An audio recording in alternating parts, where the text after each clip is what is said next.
my city, Zaragoza. The people are among some of the kindest I've ever met.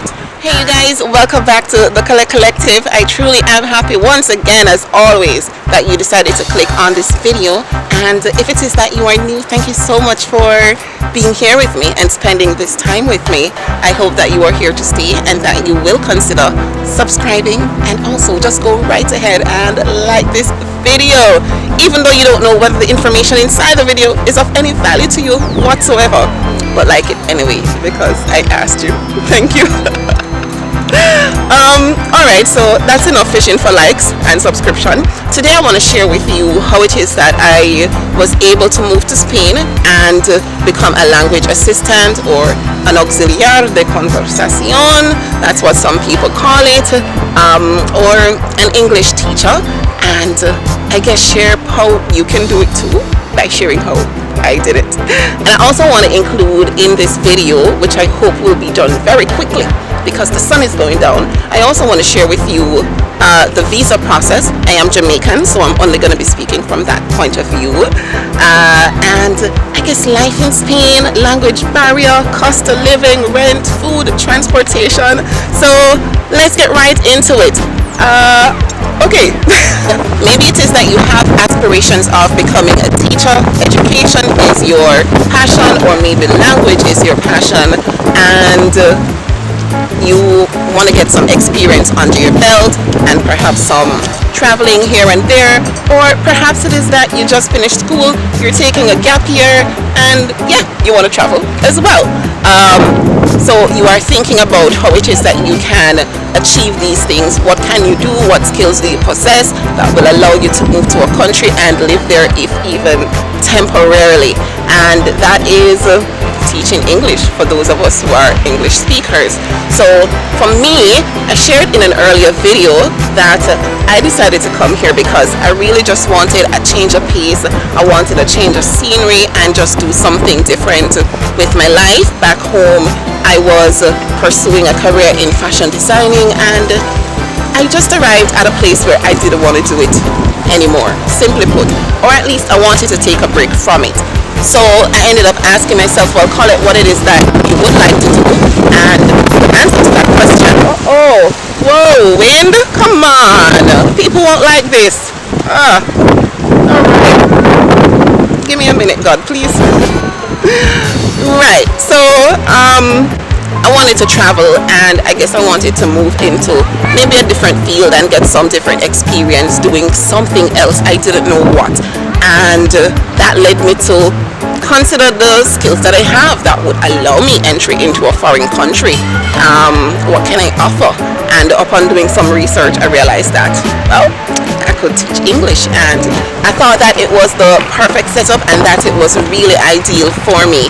Now, my situation was a little bit different because I took a leave of absence several years ago, so I don't have a bachelor's degree as yet, nor do I have any teaching experience whatsoever. So hopefully for you, your journey is going to be a little bit more smooth than mine was as a result of those hindrances. I know that for many programs, they're looking for people who have at least 1 year teaching experience, or they have a bachelor's degree, or they have a qualification in teaching English as a foreign language, which is a certificate.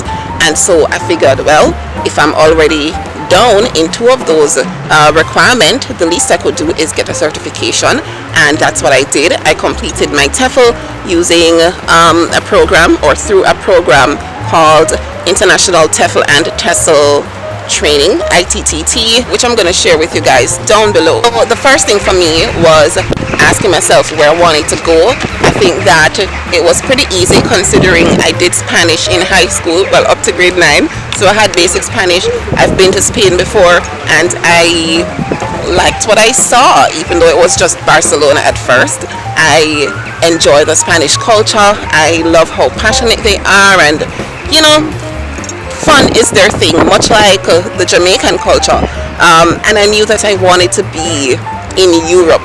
So that was the first thing, and then the second thing was finding out what it is that I needed. Now we're moving on to another interesting part of the process. applying to programs. Now there are many programs that are looking for language assistance, and there are many programs not just looking for people with teaching experience.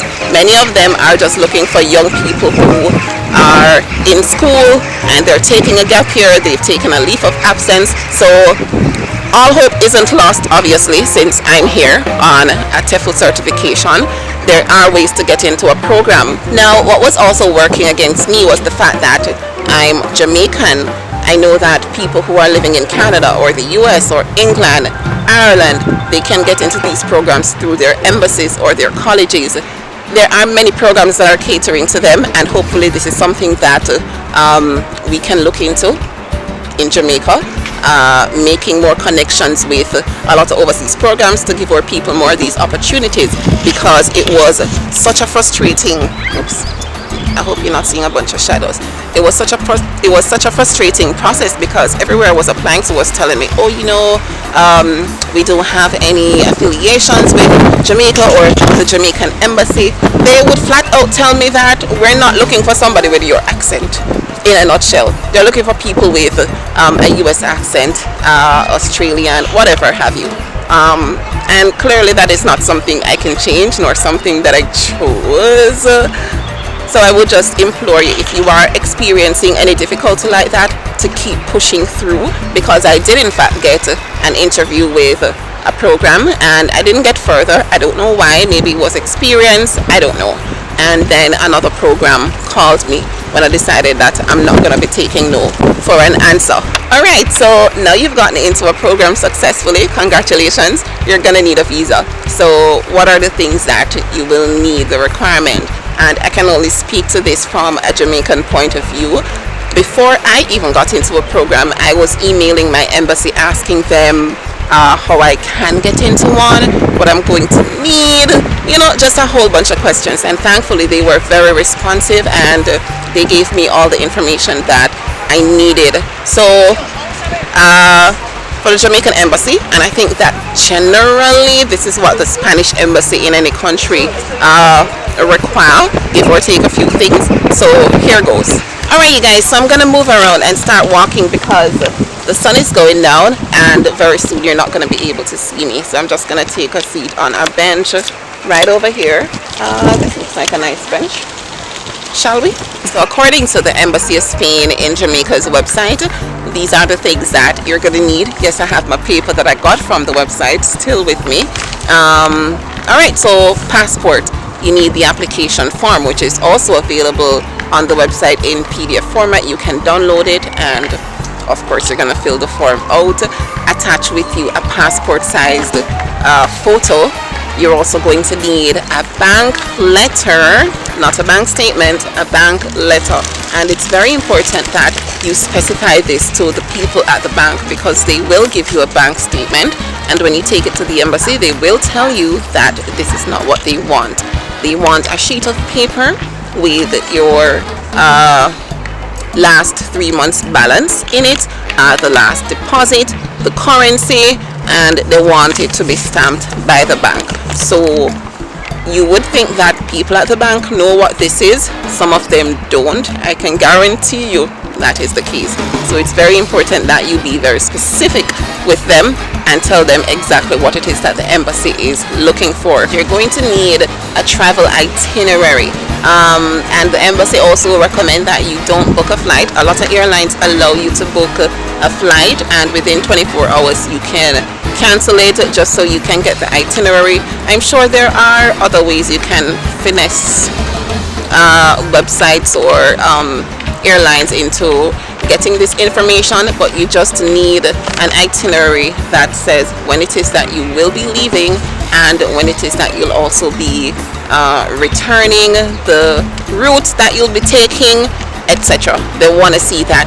You're also not allowed to enter into the country sooner than 15 days before your program begins. So you are allowed maximum 2 weeks before you can enter into the country. You are also going to need a travel health insurance, and the embassy specifies how much this insurance should be covering. Repatriation for mortal remains. Your insurance should have up to a 30,000 euro coverage for you, and the company should cover everything. Now, I do not recommend that you use a Jamaican company if you are Jamaican, because it's extremely expensive. There is an insurance company, considering you will be on a student visa, you will be eligible for this insurance. I paid about 230 or less than that euros for my entire period of stay. I can guarantee you, if it is that you go through a Jamaican company, you will be paying over 1,000 US for being in a country for 9 months, especially because of the distance. I'm sorry, you guys, my box food out on the mouth. However, it can be a very costly process, and so if you really want to save some money or invest your money wisely, use your money wisely, then that is not the best route to go. But if you have it like that, then why not? Because it might be a lot more smooth for you. If it is that you are enrolling into a program, you're doing an internship, you're going to be teaching English, what have you, of course you'll need to prove to the embassy that you have some letter of confirmation or enrollment, and that you are in fact going to do what you say you will be doing, right? So whatever program it is that you have been accepted into, they will provide you with a letter stamped with your name and the period you're going to be there for, or be in the program for. They will also be sharing your compensation, what it is that you will be paid while you're there, all of that. The embassy wants to see that. The more information you can provide to them, the better, you know. Yeah, it's best if they don't have to ask you for anything additional. If it is that you are not sure about something, you need further clarification, then it is always best to email them in advance and find that out. Anything at all that you are unsure about, please find out. It will save you time and it will save you money. Alright, proof of accommodation along with a travel itinerary is important. Now, I would not recommend that you go on one of these websites, for example Photocasa. There's another popular one that doesn't come to mind right now. I wouldn't recommend that you go ahead and pay for an apartment that you were not able to see in person, because I mean, it's really good to know that you're in a decent area, a decent neighborhood, and the location is close enough to where it is that you will be teaching, you know, central. So it would be ideal that you are in the country first before making any payment on any apartment. So how do you achieve attaining proof of accommodation? Book an Airbnb, maybe for a week, 2 weeks, and Airbnbs have a PDF that they give you because they know that people need this information to provide to embassies. Of course, it will outline when it is that you will be staying, when you will be leaving, and you will also have the address of the Airbnb once you have confirmed payment. You will also need a police certificate. If you're Jamaican, then I deeply implore you to get this as soon as possible, because I don't know how to put this nicely, but you know what, I'm not even going to say. Just get it done as soon as possible, because these people will drag their feet. If they can take long, they are going to take longer. You'll also need to get your police certificate apostilled by the Ministry of Foreign Affairs, which comes at a cost, and to get that apostille, it's about 3,500 Jamaican dollars or something like that, and you pay more if you need it for express, just like the police record. You'll also be required to provide a medical certificate from your doctor, and the embassy on the form, they have an outline of what it is that the doctor should state, that you are healthy, in good condition to be traveling to X place, and they also recommend that the doctor put this in Spanish as well, or I guess just translate it to Spanish. All in all, the cost to pay for the visa is about $20,000. If you are from another country, say Europe, then 173 Jamaican dollars, give or take a few, is equivalent to €1. I think the US is maybe like 150 Jamaican dollars to $1. So you do the maths, because it beat me bad sometimes. That's it for the visa. Now, It sounds kind of self-explanatory. You are a language assistant or English teacher here in Spain. What you will be doing, or what most people do, is assist the English teacher, the actual English teacher in the classroom, because you are not allowed to be within the classroom on your own. And I guess that's good for many people because usually they don't have experience, so they're nervous to be there on their own anyway. So you are helping the teacher with whatever it is that they need, whether it's to come up with activities or a presentation, or it's to help the children with conversational practice, or some people even mark papers, you know. So it really depends on what the English teacher of that school needs. And a lot of programs tell you that you don't need Spanish in order. So the sun kind of went down and left me to fend for myself. Let me just wrap up the video. It's getting cold. Right, so a lot of programs will tell you that you don't need English to, not English. A lot of programs will tell you that you don't need Spanish in order to be a language assistant, and for the most part you don't, because they expect you to speak to the kids in English. However, depending on the language level of the students, you might be required to translate a little bit, because it's not everything you're going to be able to use gestures to communicate to the kids. So knowing basic Spanish, and not just for the classroom, but to be able to survive in Spain. Everything is in Spanish. People speak Spanish, and although it's very impressive that a lot of people here speak English, depending on where you are placed in your program, maybe a more rural area where you might not have that many English speakers, it might be more challenging for you. So basic Spanish is a big plus for your own good, and I suppose to be able to help out your students a little bit more if they need you to translate something, or sometimes with the kids they are trying to understand what you're teaching them, and they might say something in Spanish like, do you mean manzana? If you don't know what manzana is, then you probably won't be able to confirm what that child is asking you. So if you can develop some vocabulary before coming, please do that. It can only work out well for you. For myself, I don't teach in the classroom, and I'm actually very grateful for that.